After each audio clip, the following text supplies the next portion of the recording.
Good morning, everybody. Uh, this is just another video. We're just gonna, just talk about experiences of magic and, just kind of just see what's going on. So, I went to the local game store yesterday, and my intention was to start building a Sultai list, something I haven't done before. So I did kind of talk to the dojo about it and had them look at like a first draft, and they definitely had some feedback for me, kind of some staples that I might need to kind of look into in terms of ramp cards for green, and kind of really getting focused in on the archetype, which is kind of creature based. Basically with some backup ramp to cast some bigger creature cards and bigger spells, which is kind of like the Sultai. That's what we're looking for, I think, at the moment. So it just so happened that I just went to the local game store, and Roger was there. And to give you an idea of who Roger is, he's about to celebrate his 50th wedding anniversary with his wife. So he has been around magic for quite some time. He's quite a collector, and definitely kind of inspiring, actually, like how the way he collects. He had a binder filled with, I'm not even joking with you, like a binder that was 3 times as large as this, literally, with green foils, commons and uncommons.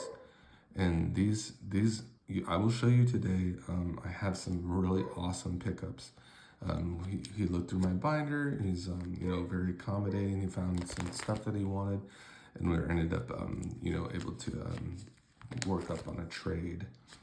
So it was just unbelievable. So it was like sort of exactly what I needed. Like, he had like a lot of cards that I needed. He had all these sweet common and uncommons throughout Magic's history, and they were in foil form. They haven't been touched, which is another very interesting part about this. So we'll just kind of get into the foils that he had and the ones that I picked up. So this is the first one here. Elvish Mystic.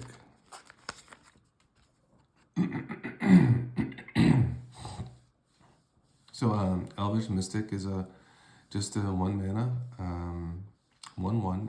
It is one of these creature cards that provides you instant ramp in the form of a mana generator.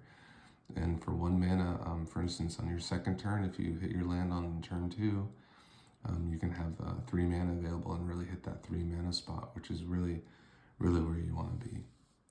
That's a place where you want to be. So as you can see, this is a nice little foil treatment here.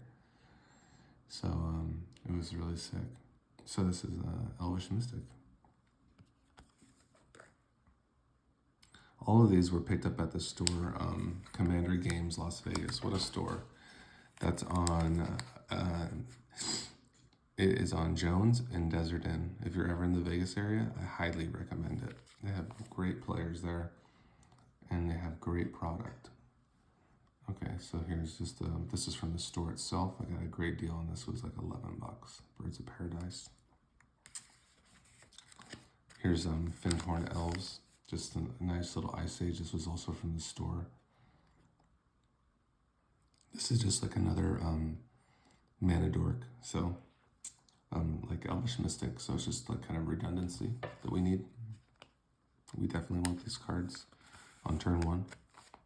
There's an Arbor Elf. This is just from my own collection. This will be good for our Sultai list because some of our forests, like our triomes and some of our duels, they'll be able to, on top of this, and we'll be able to pick, we'll be able to tap it for different colors. So that'll be nice. There's a Llanowar Elf here. Very cool.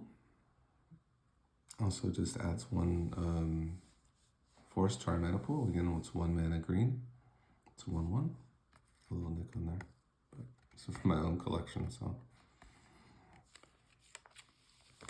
here's another pickup from the store, Gwenna. Switch this up so you can see the other cards I got. I like Gwenna a lot. I like it because it's on casts, so this card you can tap itself and keep mutating onto it and just getting silly. So that's pretty cool, huh? Yeah, it's really nice. It is for our creature spells and the 2 mana tapping ability. And then, like I said, when you cast a creature spell with power 5 or greater, put a 1/1 counter on Gwenna, Eyes of Gaia. Yeah, it's awesome. Yep. So we're looking for that 5 power creature, and just untap it. Brokos is our commander. We'll talk about that. So nice. All right, and then we have our landfall kind of synergy here, because we will have that aspect too. I think landfall is very we'll have our kind of our mana base and getting into the landfall. That's kind of the what we're going to be working on. Tireless Provisioner. This card just makes so much mana. It's just such a good card. Just off your lands, it's just like kind of it's just for, I mean, it's just kind of like a follow up for these Llanowar elves, like where you're getting that extra production. You know, it's just adding and adding. Similarly with Lotus Cobra and Nissa, these will produce mana for the turn, or the at least for the phase when you play a land, and it's really good for our fetch lands, and we will have a few fetch lands in the deck, so those will work very well with our fetch lands. So Lotus Cobra and Nissa, and this is cool because if we do have the additional land enter our turn, we'll actually be able to fetch up Elemental or an Elf card. Basically, we will just reveal cards from the top of our library till we hit one of those, which is nice. All right. So just some other, this is also from Roger's collection. This sweet Secure Tribe Elder that's in foil. Yeah, what a card. This is perfect for us, and it was just so cool. These were all in foil. Like, you had, like, seriously, I'm telling you, like, at least 500 cards. Maybe more. Just to go through. It was fantastic. So I'm sure people could find what they're looking for if I was looking for ramp stuff. This was just again from the binder at the LGS, Nature's Lore. It's like $2. What a deal. What's cool about this card is that you find a forest card and you just put it into play. It doesn't even have to come in tapped. It's fantastic. Rampant Growth is similar to Nature's Lore, except the land does come in tapped, but it's just something that we want for our landfall. We want to ramp to on turn 2. Got Rampant Growth. Here we go with the Wood Elves. ETBs are going to be important for this deck when we mutate, especially when we're making token copies with Vesuvan Duplimancy and Ivy, the Spell Thief. So it's going to be really nice to kind of make our copies and get that kind of ETB. It's going to be really nice. So this is when Wood Elves comes into play. Search your library for a forest card and put that card into play, then shuffle your library. So it's just going to bring out a land and when it comes down. And like I said, if we make token copies of this, which is definitely a possibility, then we are going to start making lots of lands hit the battlefield. It's going to be crazy. So it'll be exciting. And Cultivate.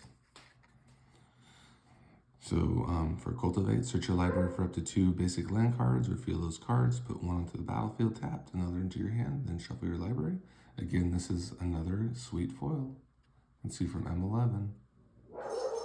So this is from Roger's collection. So it's just unbelievable, man.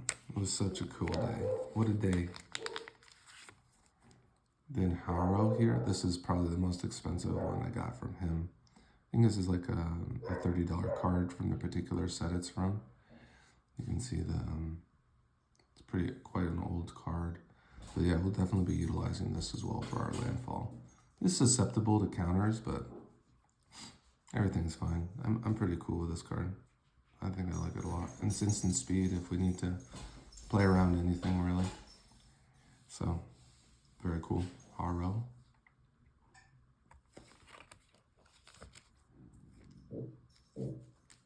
Alright, and now I'm just going to kind of move down here.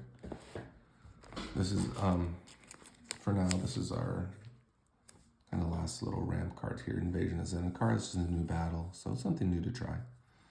You could probably play like Sky Shroud Claim. But this would be fun. You know, it's a battle and you get a creature out of it that makes mana. So, yeah, it's kind of cool.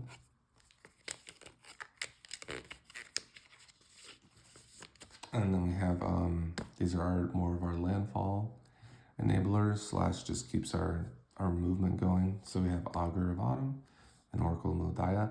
The main premise of these cards is they let you play cards from the top of your library. The Augur of Autumn lets you play lands and creature cards if you do reach the Coven, which is having 3 more creatures with different power. Whereas the Oracle lets you look at the top card. It doesn't let you play creatures, but you can play from the top of your library, and you can play an additional land for turn. So, for instance, if you play the Oracle and you don't have any lands in hand, theoretically, if you had 2 lands on top, you could play 1 for your turn and an additional 1. So it definitely keeps your land movement. That's where we want to be with this deck. All right, let me just zoom out a little bit. Right, zoom in. So this is our commander here, is Brokos.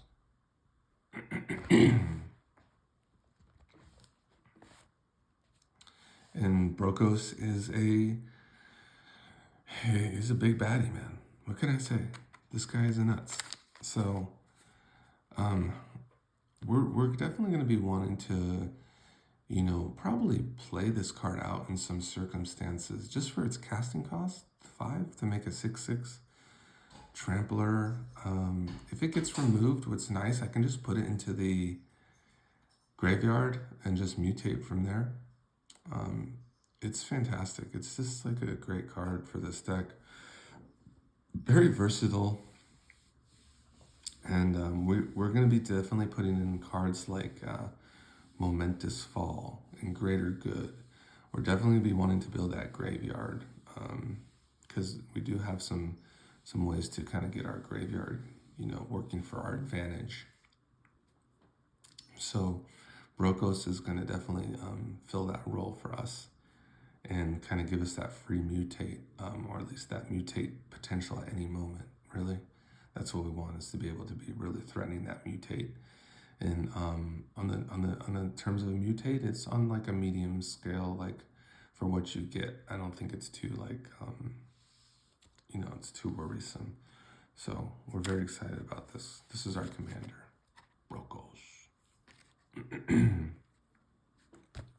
Then we're gonna have all our mutate creatures. What I do like about the Baby Godzilla, rather than playing like another 2-mana ramp card, is this kind of just acts as a mutate reducer / it is also a creature that we need, because we need to mutate onto creatures. We can't mutate on the lands. So this is nice. And the looting effect is good too, because we can build our graveyard too. So we really like the Poliwag Symbiote, but we have the cool art, the Baby Godzilla.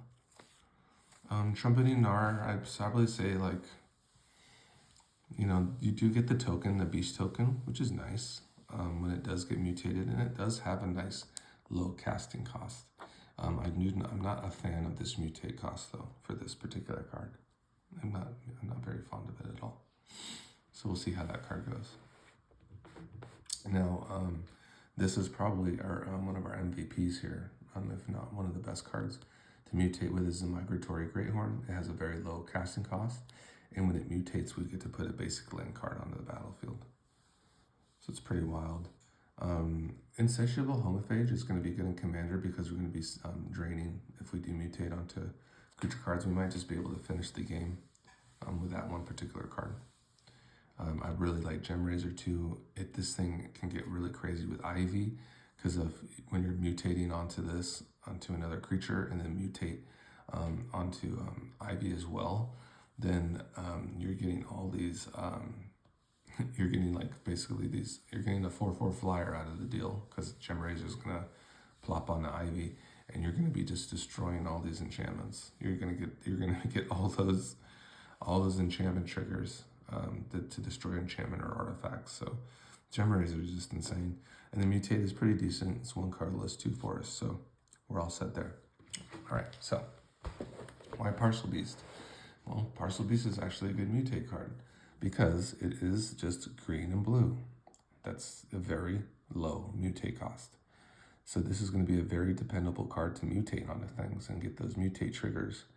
The effect is fine. You can tap it and look at the top of your deck, and if it's a land, you put it on the battlefield. If it's not, you put it in your hand, so it draws a card. So we're very the Parcel Beast is just fine for this deck. It's gonna work out fine. The Cavern Whisperer can get kind of gnarly because once you start getting this thing mutated, then your opponents are discarding cards left and right. They just have to discard. So it's very, very cool. The Pouncing, what I like about the Pouncing Short Shark, it does have Flash, so it can mutate in a flash way as well.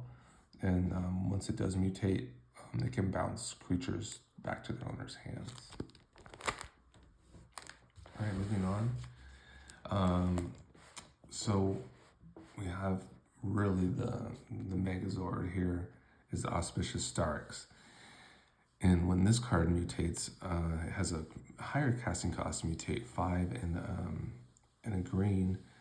For however many times that creature is mutated, you get to look at the top X cards of your. You basically deal off the top of your deck till you reach a permanent card. It goes onto the battlefield, just onto the battlefield, and you repeat that process for how many times it's mutated. So it's extremely strong. Yeah. There's also some other cards that, we'll talk about that we're still going to put in. But we had the Dreamtail Heron. This was good because when it mutates, it draws a card. And this one is also cool, the Chittering Harvester, because when it mutates, every opponent has to sacrifice a creature. So very strong mutates.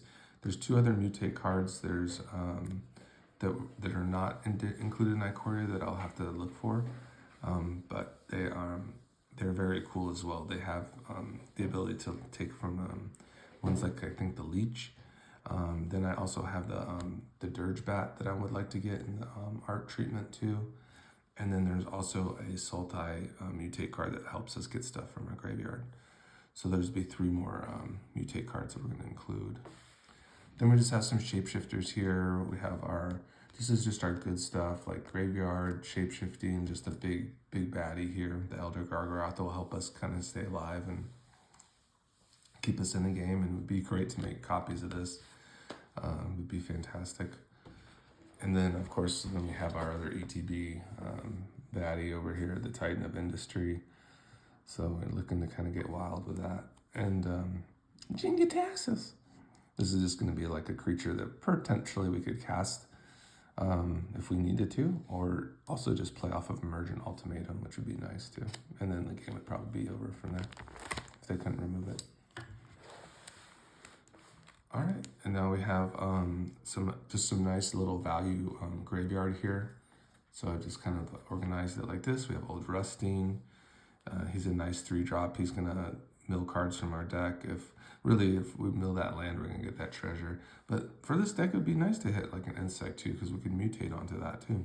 So there's the only really bad hit is probably the blood token, and that's still not that bad because we can loot from there as well. So really, not all in all, just a nice little graveyard enabler slash ramp. Can make some treasures. Invasion of Ammo Cat. This is the new battle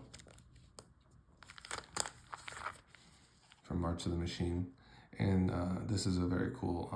It basically has a global mill, so everybody mills 3 cards. Then your opponents all discard a card, and then you draw a card. And then if you can defeat this battle, you can play the Lazotep Convert, and it'll become a copy of any creature card in the graveyard. So it could be kind of crazy. And it gets the ETBs, it gets everything, and it would be a 4/4 zombie. So very cool. Then Takanuma here. We have Sublime Epiphany. This is going to be a fun card just to kind of interact with our opponents. Bounce back a permanent that's not dangerous or problematic. Counter a spell. Also create a token copy of a target creature control. So it'll work. It'll have some synergies. Just the way this deck is good. Like I said, we're gonna have Ivy. We're gonna have the Vesuvian Duplimancy. We're gonna have all those cool cards. So it's gonna be awesome. Then we just have our kind of our interactive spells, more interactive spells like the Sublime Epiphany Extinction Event. Offer You Can't Refuse has been fantastic. Blood on the Snow, we'll be playing Snow Soul Shatter. I want to try this card. I think we need a little extra removal. And I think this is kind of going to be hitting a lot of exactly kind of what we're looking for. Like perhaps we don't want to play like an Extinction Event or Blood on the Snow just yet. Maybe we can get the job done with this like a Soul Shatter. So that's kind of a nice thing. So for Soul Shatter, each opponent sacrifices a creature or planeswalker with the highest converted mana cost. So we're gonna get a lot of value out of that. And then we have Emergent Ultimatum. It's basically like our game-ending spell, or at least a spell that's going to, really put us ahead if we're behind. Whew, what a card, man. So this card just lets you tutor up 3 cards from your deck. Your opponent puts one of them to put back in your library, and you get to cast the other 2 for free. It's just a super strong card. So Emergent Ultimatum. And then we have a couple tutors, here. So Mystical Tutor. This is going to help us look for our, if we need the Emergent Ultimatum, Rishgar's Expertise, called Return of the Wild Speaker. Those kind of instants or sorceries will be nice to have in our into our possession as soon as possible in some circumstances. Time of Need. This is just fetches up a legendary creature.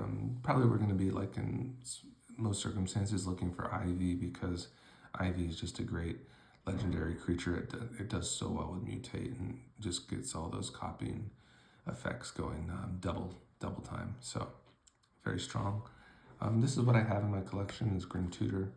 I mean, of course, you could play like a Demonic Tutor or something would probably be the most optimized, but this is fine.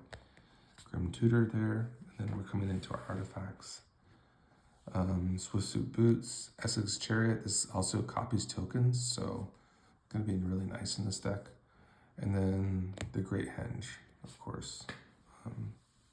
Probably not as strong as it is in some other builds, because we're not really in Mutate. You're not casting, but we will cast cards. We'll cast creatures to get the value out of this. It's just a nice card.